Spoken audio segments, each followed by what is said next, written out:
Hello, my name's Juliet, and I'm 31 years old. I just made one of the most difficult decisions of my life, but now I'm much happier because of it.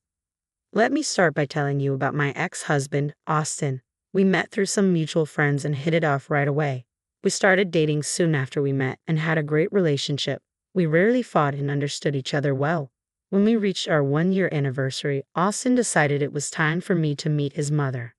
Hello, it's a pleasure to meet you. So, how long have you and Austin been together? She asked. We've been together for about 3 years now, I replied. Austin, you were with Chelsea for 6 years and never asked her to marry you, his mom said. Mom, drop it, Austin interrupted. Who's Chelsea? I asked, confused. Chelsea was my girlfriend through high school and college. They were perfect for each other. Chelsea was the sweetest, most beautiful girl I'd ever seen. I was sure they would get married, his mom explained. Mom, you know we had our differences and split. Besides, can we focus on Juliet right now? Austin said. So, what do you do for a living? His mom asked me. I'm an accountant, so Austin will never struggle with finances or taxes, I said. That sounds boring. Chelsea is doing her PhD in language studies while traveling around the world, his mom responded. Wait, really? I said, surprised. Oh yeah, I never told you I was still in contact with her. Whether you marry her or not, she'll always be my daughter-in-law in my eyes, his mom said. But I'm going to be your daughter-in-law in reality, I pointed out. If Austin and Chelsea couldn't last, I guess you're a good enough backup for him, she said. Backup? I'm not his backup, I said, feeling hurt. Things are getting too heated. Why don't we drop the topic and focus on something else? Austin suggested. All I'm saying is that Austin can do better than Juliet. Chelsea is still single, and I'm sure now that they've grown, they can get back together, his mom insisted. Are you seriously trying to set my fiancé up with another woman right in front of me? I asked, shocked. Mom, that's enough. Julia, be respectful and don't talk to my mom that way. Can we please just resume dinner? Austin said. I was genuinely shocked by what had happened. I heard horror stories about your partner's parents not liking you, but I never expected this. For Austin's mom to try to get him back with his ex while I was sitting right there was shocking. I could tell that what Rosa said had an effect on Austin. He started acting differently. I caught him looking at Chelsea's social media, deciding whether to follow her. When I confronted him, he apologized and said he was just curious. After that, he stopped thinking about her. A year passed, and I limited my interactions with Rosa. Whenever I saw her, she would compare me to Chelsea and give Austin updates about her. This affected him, and we fell into a cycle. He got upset. I confronted him, and he forgot about it. Despite this, Austin asked me to marry him, and I said yes because I loved him. The wedding went smoothly, and I thought a good wedding meant a good marriage, but I was wrong. Rosa's comments about me not being like Chelsea got worse, and Austin never stopped her. Nothing I did was good enough. I endured it all because I loved Austin. Then Rosa stopped mentioning Chelsea, and Austin didn't seem distant anymore. I was glad things were improving until I found some texts between Austin and Chelsea. Austin, we need to talk. Uh-oh, did I do something wrong? I don't know. You tell me. Look at these texts. Hold on, were you going through my phone? I didn't mean to, but when I went to charge your phone last night, a text from Chelsea popped up. Mind explaining why you're texting her? Are you accusing me of cheating? I'm not, but I'm asking why you're in contact with your ex. Mom gave her my number, and she started texting me. Why did you tell her you were single when she asked? This is going to sound stupid, but I just wanted to see how she would reply. You're right, it's stupid. It's so stupid to think telling your ex you're single wouldn't jeopardize our marriage. Come on, babe. It was just a harmless text. I didn't mean it. I just wanted to know her true intentions. And what were you going to do about what you found out? See her secretly behind my back? No, I would never do that. Where is all this jealousy coming from? You know how I feel about Chelsea. Your mom has made it worse by reminding me that I'll never be what Chelsea was to you.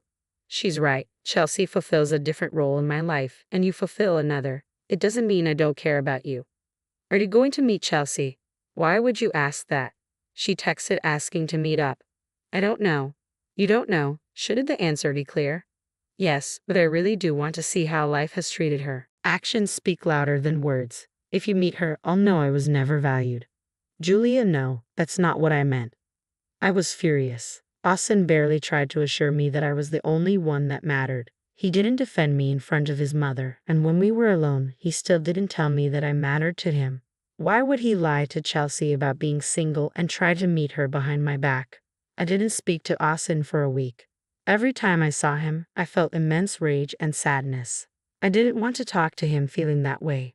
When we finally talked, Austin said he wouldn't meet Chelsea, but it felt like he resented me for forcing him not to go. I was tired of his lack of care, but I was glad he chose our marriage over his ex. Eventually, I went back to being my normal self. Austin and I worked on our relationship because we were at a breaking point and wanted us to last. At least I thought both of us did. When Thanksgiving came around, Rosa invited us and her other children and their families for a big Thanksgiving feast. When we arrived, Rosa greeted us at the door. "Hi, Austin." "Hi, Juliet. Happy Thanksgiving." "Hi, Mom. It sure smells nice here." "Hi, Rosa. Happy Thanksgiving. If you don't mind me asking, why is Chelsea, Austin's ex, here?" "You know that girl is part of the family. She had nowhere to go for Thanksgiving, so I invited her." "Oh, that's nice. I can't wait to catch up with her."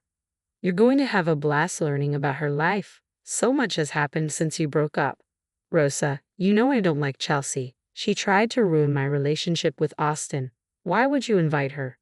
"First of all, this is my house and I can invite whoever I want. Secondly, stop being a big baby about it. She and Austin aren't getting back together anytime soon." "Babe, I love that you're a little jealous, but I'm sure Chelsea has changed. I mean, look at her. She looks like a whole new person. I just don't feel comfortable with this." "You know what? Since you're so uncomfortable, you can sit at the kids' table," Rosa said. "What? Why?" I asked, feeling confused and hurt. "I don't want your negative energy ruining things for us at our table. You can sit with the kids and be as fussy as you like." "Austin, are you going to say something to me?" I pleaded. "Sorry, babe. Mom owns the house, so she gets what she wants. You go sit with the kids. I have some catching up to do," Austin replied dismissively. "Oh, and Juliet, if you throw even a single tantrum right now, I will have you thrown out of the house and never invited over again." "Got it. Why are you doing this? You know these things hurt me, and you still do them." "Do you enjoy seeing me uncomfortable?" I asked, my voice breaking. "Is that a tear I see?" "Just go sit at your table," Rosa said coldly. I was humiliated. I couldn't believe I was being treated like a child. What had I done to deserve this kind of treatment? Austin didn't even care. He was too engrossed with Chelsea to notice how hurt I looked. Rosa smirked at me as she ushered Austin away to the adults' table. I felt tears pricking my eyes, but I refused to cry. I wasn't going to give Rosa the satisfaction of knowing she had an impact on me. So I picked up my pride and went to sit at the kids' table. Thankfully, the kids were lovely. Most of them were between 11 to 14, so I could actually hold conversations with them. However, every time I looked over at the adults' table, I saw Austin and Chelsea getting along a little too well. Chelsea constantly had her hand on Austin, and she laughed at everything he said. Austin looked like he was having the time of his life. I felt like my skin was crawling. How could Austin behave that way when he knew his wife was seated just a few feet away? Needing a break from the kids and the sight of Austin and Chelsea, I walked into the kitchen to get a tall glass of cold water. That's when Austin's dad, Wade, walked in.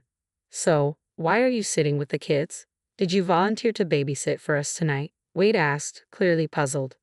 "Oh no, Rosa asked me to sit there." "What? Why?" "Apparently, it was wrong of me to be uncomfortable with Chelsea being here." "Why would it be wrong? Hell, even I'm uncomfortable with her being here. I know I wouldn't want any of Rosa's exes here on Thanksgiving." "Tell me about it. It just hurts to see Austin not even care about it. He's so caught up with catching up with her that he doesn't even notice how hurt I am." "Yeah, I completely agree. This isn't how I raise my son. Do you want to say something?" "I would, but Rosa threatened to kick me out, so I don't want to cause a scene." "What? Why would she kick you out?" "I guess I'm used to it." "Why in the world are you used to it?" "Rosa has never really liked me." "What? No, that's nonsense. She loves you." "I can assure you she does not. She's made it clear on several occasions that I will never compare to Chelsea. I watched their relationship, and let me tell you, you're a million times better than her." "Thanks, Wade. How come I've never heard all this before?" "You're almost always working, and Rosa threatens me to keep my mouth shut." "Yeah, that tracks. How come Austin hasn't said anything?" Austin can never seem to disrespect his mother. He tells me to just go with the flow to avoid any conflict. Why would you avoid conflict when you're the one that's constantly getting hurt? I wish I could tell you, Wade. You know what? I'm going to deal with this. I'm not going to let you suffer like this. No, I don't think you should. It'll only make things worse for me. I highly doubt that. Listen, I know I'm only your father-in-law, but I think you should reconsider things with Austin. You deserve a man who will always stand up for you, not someone who puts you down just to avoid conflict. I know, I just can't begin to imagine starting over again. Anything's better than you being treated like a doormat. You're right, I'll think about it. Good, now let me take care of things here. Deep down, I knew Wade was right. How long could I survive always being second to Austin? If he didn't make me feel that way, then Rosa certainly did. She never failed to tell me how I could never measure up to Chelsea. And whenever she did, Austin never stood up for me or reassured me that there was nothing to worry about. After my conversation with Wade, I got lost in my thoughts. I went back to the kids' table and sat there, thinking about what it would be like to start over. The process of divorce seemed scary, but getting one I felt like a failure. I couldn't even make my marriage last. I knew it wasn't my fault, but the feeling still lingered. I was pulled out of my thoughts when Wade declared he had an announcement to make. I didn't know what he was going to say, and I was not prepared for it. Wade stood up and began thanking everyone present. He then expressed his wish for the family to be more open and welcoming. He said he felt ashamed of how I was being treated by Rosa and Austin. Both Rosa and Austin turned red in the face. Wade went on to talk about how Rosa couldn't let go of Austin's previous relationship, making my life miserable. He also criticized Austin for not standing up to his mother and enabling her behavior. Wade told everyone he was embarrassed by Rosa's actions and announced he was going to divorce her. Everyone gasped. I was shocked that Wade would do something like that because of me. Rosa did not take it well. She began yelling at him, asking how he could say something so horrific on a day that was supposed to be happy. When she realized Wade was serious, she began to cry and beg him to take her back. Wade looked at her with disgust and said he didn't want to be with someone so cruel. He then revealed that Rosa had been secretly meeting her ex-boyfriend for the past year. He had suspected them but was always told they were just co-workers and old school friends. One day, Wade came home early and caught them in bed. He never confronted her, but he took pictures as proof and left the house. Rosa looked pale and her sobbing intensified. Wade told her she was projecting her actions onto Austin, which was not okay. Rosa kept begging, but Wade just put his drink down, took his coat, and left the house. The entire room was silent. Everyone was still reeling from the shock. The rest of the dinner did not go well. Rosa was too embarrassed to stay, and slowly everyone left. Austin told me he was going to stay the night with his mother because he didn't know if she would do something to herself. I was glad he was going to be away from me because I needed time to think. On the drive home, I thought about Wade and the courage he had to stand up for himself. I realized I needed to do the same. If Wade could end a decades-long relationship because he knew his worth, so could I. I knew I deserved better. That night, I slept better, knowing that I would soon have the peace I always wanted. Austin came home the next evening looking exhausted. He confided in me, but I wasn't ready to care about what he was saying. "Oh, I can't believe my parents are getting a divorce right now," he said. "Yeah, can you believe the things Dad revealed? My mom's a mess. Thankfully, Chelsea is there to look after her. I can't do this anymore. I want a divorce." "What? You want a divorce because I mentioned Chelsea looking after my mother?" "No. I want it because you have repeatedly let me be walked all over by your mother. When she praised your ex, you never once came to my defense, not to mention how you repeatedly hid and lied to me about your conversations with Chelsea. You know I can't go against my mother. That's the one thing that will never change. And as for my conversations with Chelsea, they were all harmless. Nothing explicit. Standing up for your wife when she's being ridiculed is not going against your mother, Austin. I don't care that those texts were clean. What matters is that you kept up the conversation with her even after I told you it made me uncomfortable. Well, I'll change. I promise. I'll be a better husband, I'll stand up for you, and I'll cut all contact with Chelsea. Just please don't leave me," Austin pleaded. "I'm afraid I don't want to make any reparations to us. I want out. I've dealt with this for too long. I have this deep-seated resentment towards you that I don't think will ever go away. How could you just throw away a 6-year relationship like this? Don't I mean anything to you? You did until you showed me that I meant nothing as long as Chelsea was there. If I truly meant something, you would have stood up for me yesterday instead of letting me sit at the kids' table. Do you know how humiliating that was? I'm sorry, okay? I got a little carried away with the idea of catching up with Chelsea. That wouldn't have happened if you just let me meet her before. Austin tried to explain. Are you seriously blaming your crappy actions and decisions on me? I told you that you were free to meet her. The only thing is that you'd have to face the consequences of your actions, and that would be a broken marriage. Whatever. I'll change. Just don't leave me. I've already started the filing process. I'll move out by the end of the month. Please don't bother me until then. Oh please, where will you even go? Your dad offered to let me stay with him. Wait, what? Since when were you and my dad so close? Since he was the only one to treat me right and tell me I deserve better than you. Now I'm leaving. Goodbye, Austin. Nothing felt as liberating as putting Austin in his place. It hurt to do it, but I knew it was the best thing for me. Seeing him look hurt and upset gave me a sense of vindication. I spent years tormented by his mother, his ex, and he never stood up for me. Finally, he got a taste of his own medicine. It hurt that he valued his ex over me, and in the end, he would probably go back to her. But I knew firsthand what kind of man Austin was, and all I could say to Chelsea was, all the best. He's your problem now. I moved out of our house that weekend and into Wade's. We spent a lot of time grieving the loss of our relationships. I felt bad that I was the reason his relationship ended, but he assured me that I only helped him see the truth about his wife.